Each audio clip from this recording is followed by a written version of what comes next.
Guitar Sessions Double Stop Deep Dive. This is Rod. Today we are talking about jazz. Everyone's favorite style.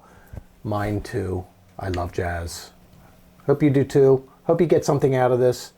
What we're going to talk about today are the guitar styles of Wes Montgomery, Freddie Green, George Benson, all these different kinds of jazz players and how they make use of double stops and what we can do to our own playing, little concepts we can apply in order to put jazz into our playing, okay?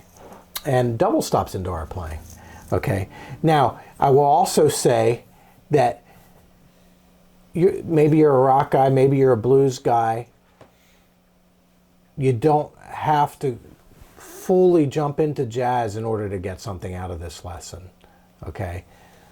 Jazz guys did really cool stuff with harmony that we can all benefit from, okay? Listen to a jazz guy play the blues and he's doing chordal things that you never thought of. So there's lessons to be learned for everybody. That's why Stevie Ray Vaughan, if you check out his albums, okay, he's borrowing from Kenny Burrell, he's borrowing from Wes Montgomery. It's all in there. That's why he was a legend, because he just wasn't listening to Jimi Hendrix and Chicago blues guys. He was all over the place. So with that said, what is a double stop? It is two-note harmony. It is the middle ground between the big chord and the single note line. Okay, it is two-note harmony. That's what it is. And this two-note harmony makes if you figure out where it is in how it works in your style of music, how that just makes your music richer, because you're not just strumming chords and you're not just playing solos. There's that middle ground that weaves it all together. All right, with that said, my first concept for getting double stops down is get a grip on some of your already existing chords that are dominant seventh chords. Today we're going to talk primarily of like a jazz blues, because jazz blues can be helpful to blues player, can be helpful to everybody, and blues is in everything. So when we say jazz blues, jazz players just put a lot more chords and a lot more stuff in their blues. So this is the dominant seventh we all know. Jazz guys, they might do this. All right. So it's root, flat seven, third, fifth. All right. They might use shell voicing.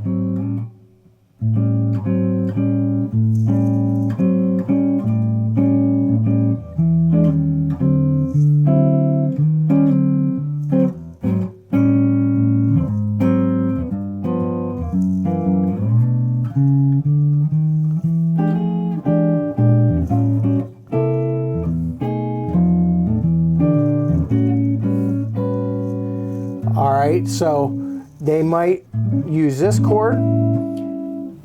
Now, if you checked out our rhythm and blues version of this, we had a music theory truth, a little seed of music theory wisdom, that 7 equals 9 equals 13. What that means, I can play this, and I can substitute that with that. I can substitute that. These are all 7. Whenever you see a 7 in the chord chart, you can substitute a 9 and also a 13. So this is a 9.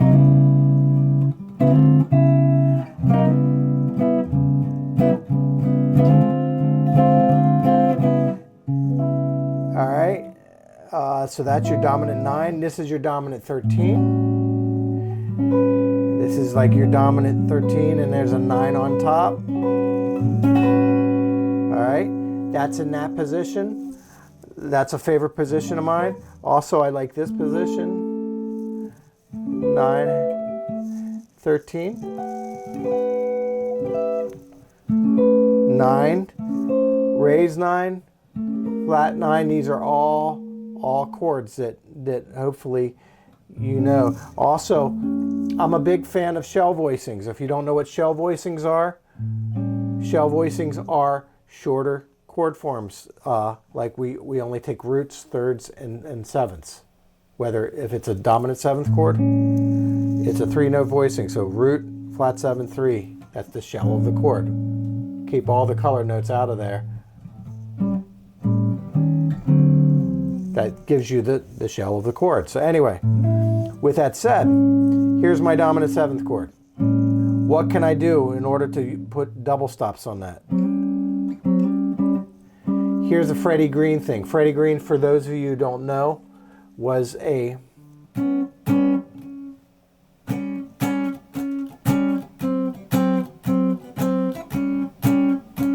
he was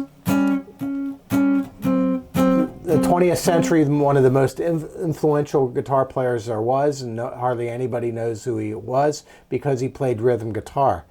He played with Count Basie Orchestra from the 30s to the time of his death, I think in 1984, I think. I should do my homework, but he died an old man, played rhythm guitar without a solo, okay? And one of the things in one of the concepts and tools in his toolbox is he would use his little notes. He's not the guy that's going to go, that's ugly. Okay, so in jazz rhythm guitar, if we're just doing, we can just play thirds and sevenths or sevenths and thirds. So if I have this chord, this is my 13 chord, this is my dominant 7th chord, shell voicing. That chord, the double stop is just going to be these 2 notes. Okay, that's the flat 7, this is the 3rd. I can play that.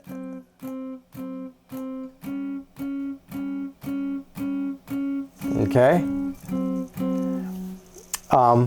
When it goes to the 4 chord, all I got to do is move down to here, because this is your 7 and your 3rd. When you move down a half step, this is your 3rd and that is your flat 7 for your 4 chord. So you can play the whole blues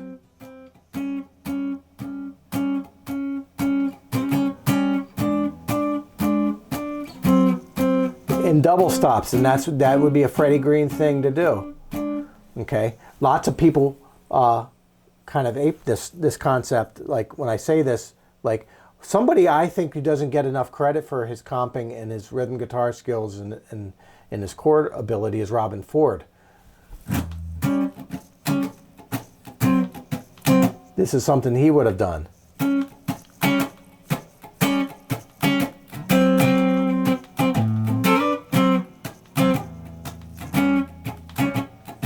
Okay, just using thirds. So now,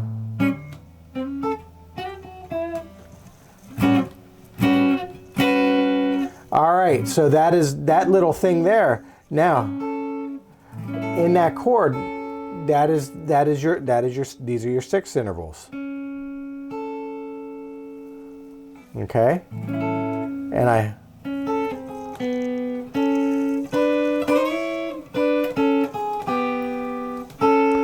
I just look at chord shapes, like the big chord shape, and then I try to find out all the like little thirds, 6s, even 4ths and 5ths inside of that. So this is, if this is the mother chord shape, I can do.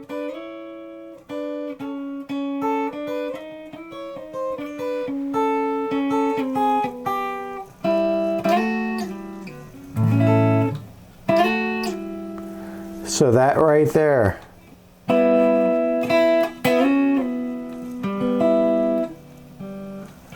These are 6s, and that, whenever we're dealing with dominant 7th harmony, lots of chromaticism is invited.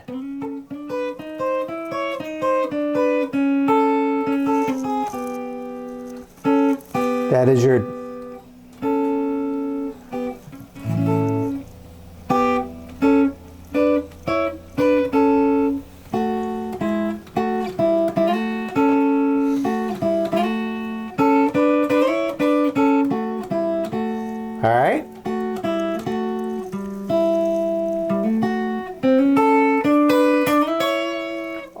that stuff is all right, now this chord right here is a ninth chord. That little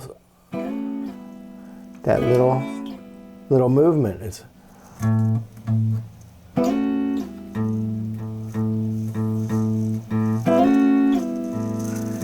If I want to use just the two notes, I can do that. Or I can do this.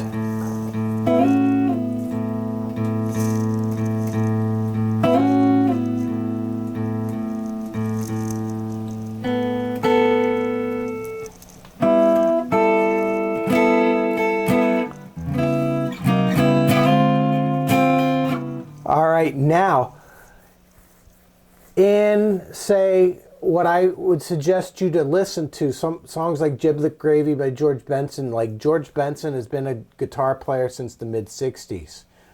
Like, everybody became aware of his playing in the late 70s with Breezin', but he'd already been a guitar player, really cool, soulful, kind of jazzy guitar player since the mid-60s.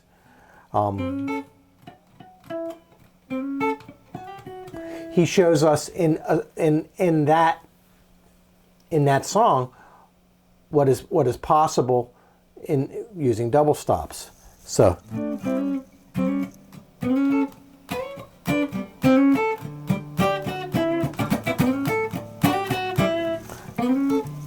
this is just one little riff that we can take from it. He does it in the key of F though.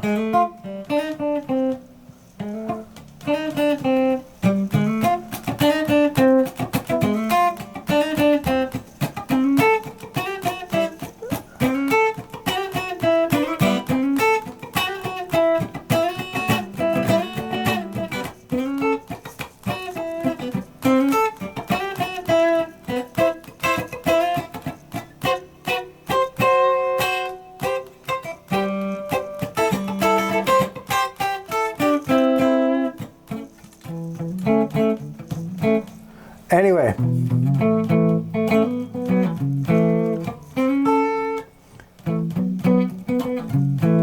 those are stacked fourths. We can experiment with stacked fourths and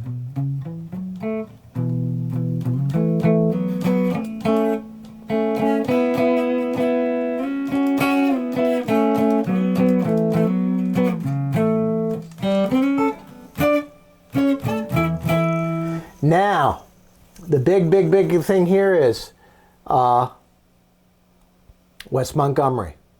So for those of you who don't know, when Wes Montgomery would play, nearly every one of his solos was at least partially something that he used octaves. He was the master of the octave. I gotta believe that guys like Jimi Hendrix were inspired by Wes. Okay, so when I think of soloing, like Wes, what I would do is I would think of tone sets. When I say that,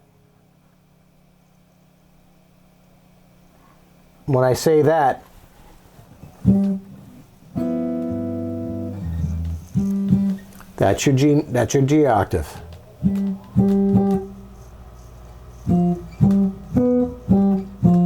I think of the intervals.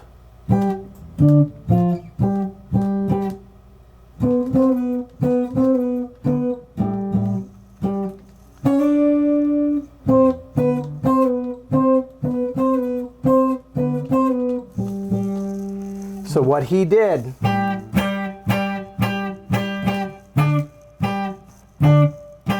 everything was thumb.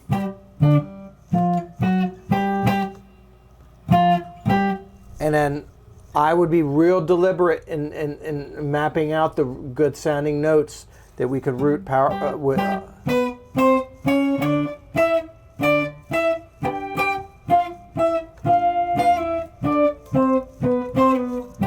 That would sound good over top of a blues. So for example, let's try a backing track with that. And I do this a lot, practice with the backing tracks.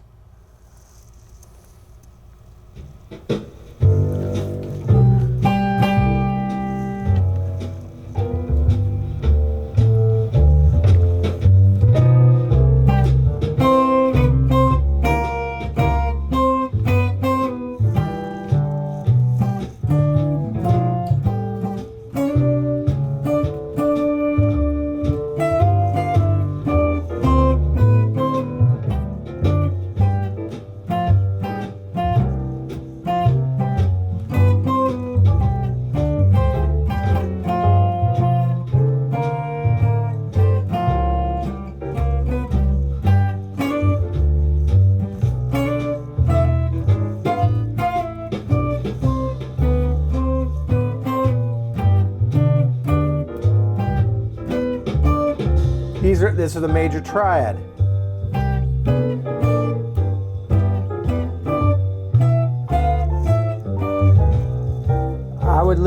I would just find basic melodies and then play them with octaves, and then put the jam track on and just try to get some music happening.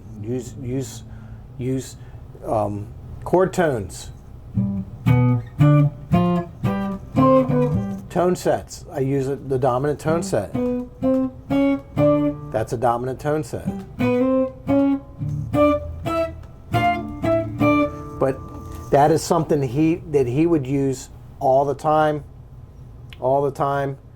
It is a thing that solos with octaves, and then he would also then he would do stuff with chords.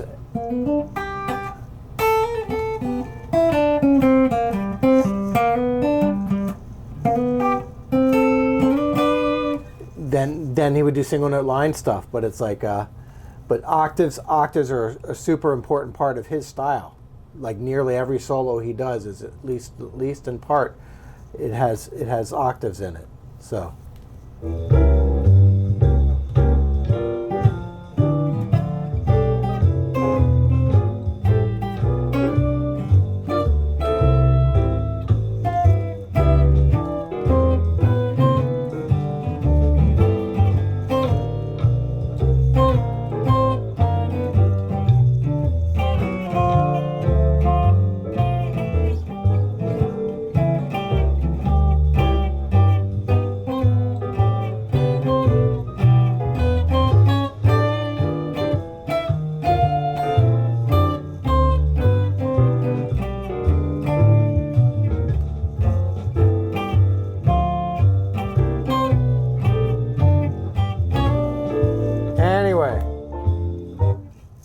That's an afternoon of I be left alone and I just practice getting some jazz sounds. That's another lesson altogether we can do later. So anyway, so double stops in jazz, both in chord and rhythm guitar, and making your stuff rich. Listen to the bluesy parts of any jazz guitar player. Kenny Burrell, Wes Montgomery, George Benson, early George Benson, 1960s George Benson. Just Charlie Christian. Even just the single note lines, but especially also Freddie Green. Freddie Green's rhythm guitar style, using double stops. And other things. He doesn't just use double stops. He's a chord master. But that's something that isn't. The idea of breaking down a chord and not having to feeling the need to strum